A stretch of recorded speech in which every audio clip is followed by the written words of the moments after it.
market-facing department of the Government of India, the Secretary of DIPAM, right here with us. Mr. Chawla, what a pleasure. Thank you so much for joining us here. Before I talk to you about disinvestment and the disinvestment roadmap, I want to understand from you the broad picture within North Block at this point in time with the rollout of the GST, with the income tax cuts that were given by the government. The clear effort and message seems to be, as we heard from the Prime Minister yesterday in his address to the nation, boost consumption, drive consumption. The budget-making exercise is going to start shortly, Mr. Chawla. How does all of this stack up on balance as you get into the budget-making process? Thank you. Honourable Finance Minister will speak about it in more detail in the evening. I'll just make two supporting comments. One, our government is providing a balanced support to the economy. And balanced support includes support to private consumption, and which, as you very rightly said, includes both the income tax relief that was given in the budget and this great GST 2.0 reform, which is being rolled out and which was announced by the Honourable Prime Minister, both from the Red Fort and yesterday. Secondly, we have not forgotten investment. We've not forgotten about productive investment and the need to increase the productive capacity of the economy. In spite of global headwinds, the world is going to grow, say, at 3% or even lower. If we can grow double that in real terms and maybe exceed that, and that is what the early data shows, we should be thrilled. That is my suggestion. Well, suggestion and point taken, sir. Let me now address the issue of disinvestment and what the government is likely to do as far as the disinvestment roadmap is concerned.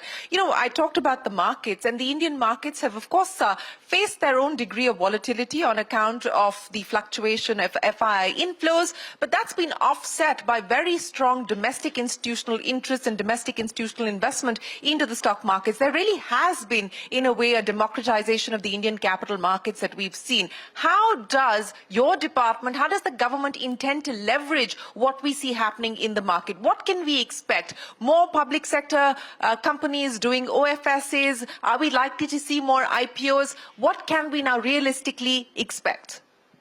Good question, and I entirely agree with you on the observation. The first dose or the first dose of financial inclusion was Jan Dhan, was Aadhaar, was UPI, what is globally called the India Stack. The second big structural change that has come about in our economy is this great democratization of our capital markets.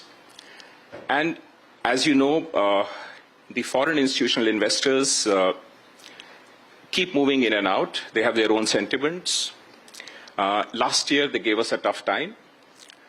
And this year as well, you know, in the last few months, there has been great nervousness because of the reasons that you well know. To great comfort and great relief, the domestic institutional investors have become part of our capital markets in a very organic way and in a very democratized way. And if I can just quote you numbers, just say last closing financial year, if the FIIs were maybe slightly negative in the net sense, the domestic institutional investors poured in 6 lakh crores of savings and into the capital markets. So we have moved away from that era where everyone just kept money in fixed deposits and provident funds. And mind you, almost 2/3 of our domestic institutional investments, the mutual funds and the, more high net worth individuals, almost 2/3 of it is just individual investors. And what they poured in as 6 lakh crores is almost twice as the 3-year moving average, which is again twice of the previous 3-year moving average. And this year, they say from January till August, again, as the FIIs in a net withdrew 1 lakh crores, the domestic institutional investors poured in 5 lakh crores. And that is why our capital markets are the best performing world over. We have overcome the headwinds, and you can see they're now stable and looking forward to what today you call reforms reloaded. So what can we expect as far as your pipeline is concerned, sir, both in terms of IPOs, in terms of public sector enterprises, public sector banks needing to meet the minimum float norms that the regulator has in place? Give us a timeline of what is on the anvil. You can expect from us honest gratitude to the small investor. Can you put a number to that, sir? What does that mean exactly? So essentially what that means is that we started with a few market stake sales at the beginning of the year. We held up a bit in the days of nervousness, but as markets have stabilized, we will bring in value creation opportunities for small investors. We will bring in more OFS, we'll bring in minority stake sales, we'll bring in maybe a few IPOs, and we will speed up this journey. And I will also congratulate and thank CNBC-TV18 because you have helped us connect the policy space, the market space, the investors together in such a beautiful manner. Well, thank you very much for that, and we look forward to being able to continue to do that, sir. But, you know, so the second half of the year, IPOs, minority stake sales, and OFS, you know, do you intend to make that disinvestment target of 47,000 crore rupees, or perhaps this time, for a change, beat the disinvestment target as well? Fingers crossed, beat it this year. Beat it this year. You're feeling confident about that? Absolutely. IPOs, you know, on the insurance side, are we likely to see IPOs from the insurance companies? Are we likely to see IPOs from the defense space? Because that's a space that the markets are at this point in time fairly excited about. Where could we see the next set of IPOs coming in from the public sector? It would not be fair for me to name individual companies. You can give us a sector. Yes. But broadly speaking, what you said are the right sectors. And in these sectors, you will see various forms of minority stake sales through various methods, the SEBI-approved methods. And we, as you said, have a good target in mind and maybe exceed it so that all these small investors who have reposed their faith in us, we repay the gratitude back to them. So how do you then respond, sir, to the comments that have come in from many market observers and market watchers who say that, look, the disinvestment story in India is dead? I would refute that very strongly. You know, we tend to pick up stereotypes very quickly. What is disinvestment needs to be understood very carefully. And if you see the evolution of this policy 25 years ago, when this department of the government was founded, it has been through four phases. The first phase was 1999-2004, which was a learning phase, or you can say an experimental phase. The second phase, that is 4 to 14, was a phase of political constraints or coalition constraints. That is a better word. And of course, the strategic disinvestment took a backseat. But the department continued with minority stake sales. The department continued to engage with the capital markets. The third phase, which is 16 to 21, we would say was the revival phase, when strategic disinvestment was revived.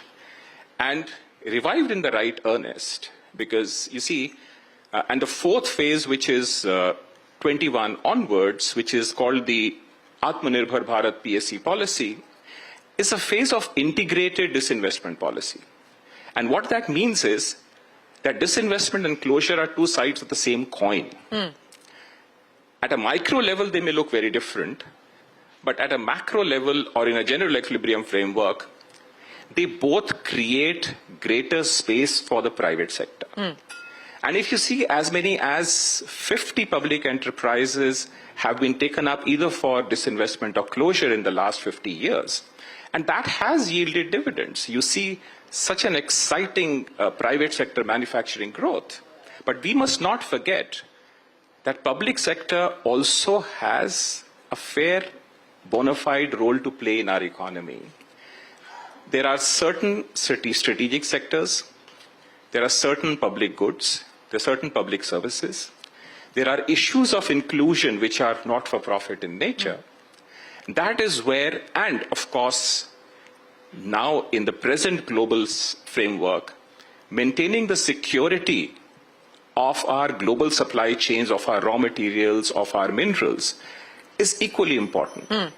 And therefore, when we talk about the disinvestment policy today, it means public sector does its job that is due to it, the private sector does what is due to it, and we share wealth and value that public assets create with the people of India, with the citizens of India, and with our small investors.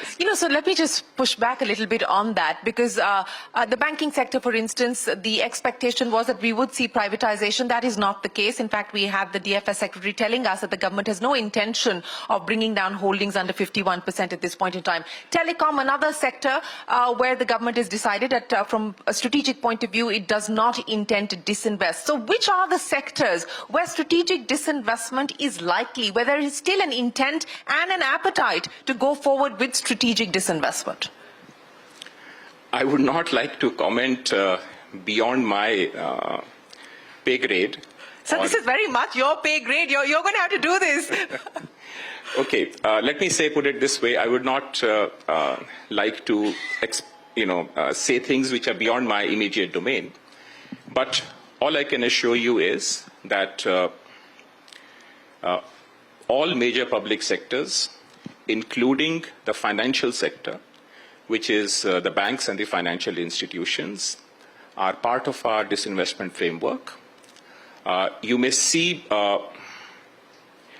one or two big strategic disinvestments, but you may see many more, maybe half a dozen OFS or follow-on offers or different forms of minority stake sales. So half a dozen minority stake sales by way of OFSs, etc., but one or two strategic disinvestments. Let me guess which one or two of those strategic disinvestments it could possibly be. IDBI Bank, so we're talking about reforms reloaded and accelerating reforms. It's been a disinvestment in the making for over a decade now. Are we going to close it this financial year? Hopefully, yes. Honorable Finance Minister said it in an interview recently, and we are working hard day and night to make it happen. By when will you invite the bids for IDBI Bank? The only timeline given out in the media is end of the financial year. A lot of things happen and are done outside the media glaze. So let the interested parties wrestle it out. Speaking of interested parties wrestling it out, sir, would it be fair to assume that the foreign interest is higher than the domestic interest, specifically as far as IDBI Bank is concerned? No comments. I'm trying my luck to extract as much as possible from you. So IDBI Bank, of course, as you stated, is being targeted for this financial year. What could the second candidate be, sir, from a strategic disinvestment point of view? Wait and watch. You will hear the announcement at the right time, and we'll make the announcement through you. You'll make the announcement to us, so we will hold you to that, sir.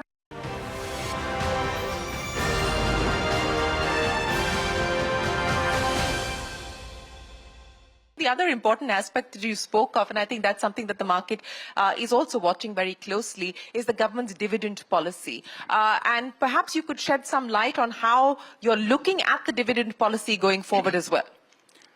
Very good question. A fair dividend policy is part of our integrated disinvestment framework.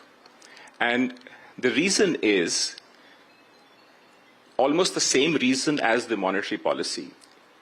Essentially, it is the discretion versus rule, which is also called time consistency. And it's a very careful optimization between the investors and the traders. We don't give any targets to the private sector. We allow them to freely operate in the capital markets. For the public sector, we want them to be benchmarks. And so we create that nudge. And over the last 10 years, we have debated this internally. The policy framework has evolved and matured. And we now ensure that public enterprises who have moved bravely onto the capital markets and have won the trust of investors should pay 30% of their profit after tax or 4% of their net worth, whichever is higher, as fair dividends to small investors.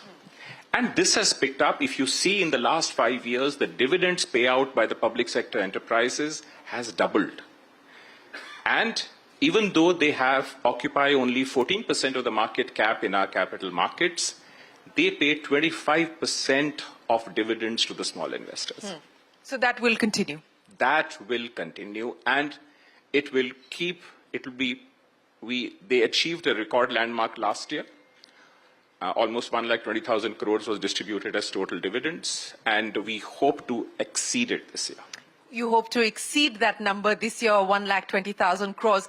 IPOs, and I want to go back to that because the last big blockbuster from the government, of course, was the LIC IPO. What's the thinking? What would you like to prioritize in terms of the IPO pipeline? We talked about how strong the appetite has been as far as the primary markets are concerned. What would the government like to prioritize, given the global challenges as well as the appetite in the market from an IPO perspective? Good. We are doing investor meetings and market research.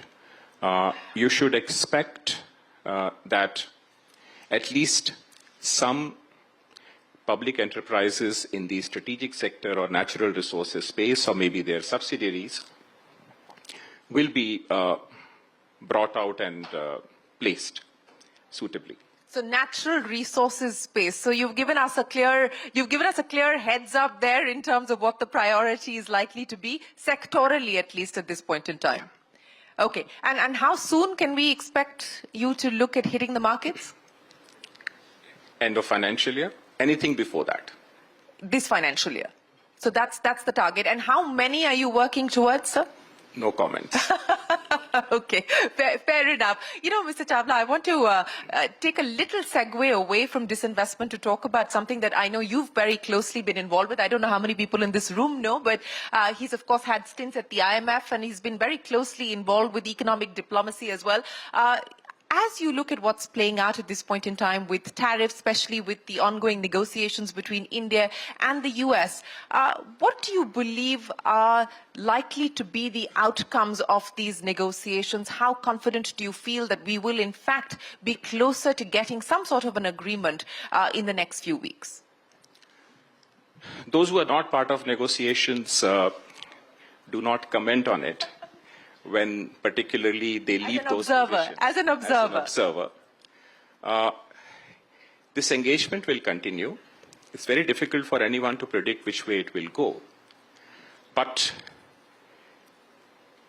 my own view is that we should not respond in a knee-jerk fashion, which is what we are doing. We should continue to work on our fundamentals, strengthen our economy, provide balanced support to growth, reorient our value chains, and at the end of it, it will pay us good dividends. So, a calibrated approach is what you're essentially suggesting. But on the macros, as you look at what's happening, especially as far as the currency markets are concerned, and we've seen a fair degree of volatility there, how do you see the rupee and the move in the rupee also kind of offsetting some of the impact as far as exporters are concerned? But, what you believe the strategy should be there? It's the domain of the central bank, so I would not give any comment on it. But being the market-facing department, whatever we see and whatever we research, broadly the rupee is aligned with the fundamentals, which is called the real effective excrete. Coming back to asset monetization, and we had that big plan as far as asset monetization was concerned.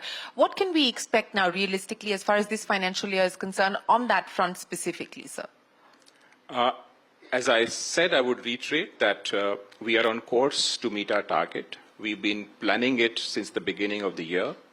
We did a few things at the beginning, and when the headwinds come, we lie down, but we keep ourselves ready.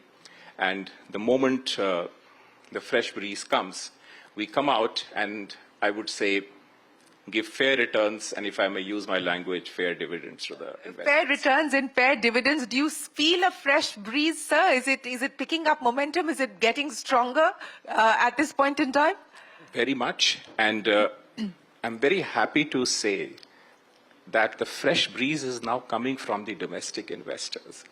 And they have saved our capital markets, they have saved our economy, and I use this opportunity through you to acknowledge their contribution and also assure and promise them that we will come back with a bouquet of gratitude and give them, share more assets and more valuable assets with them as part of their portfolio.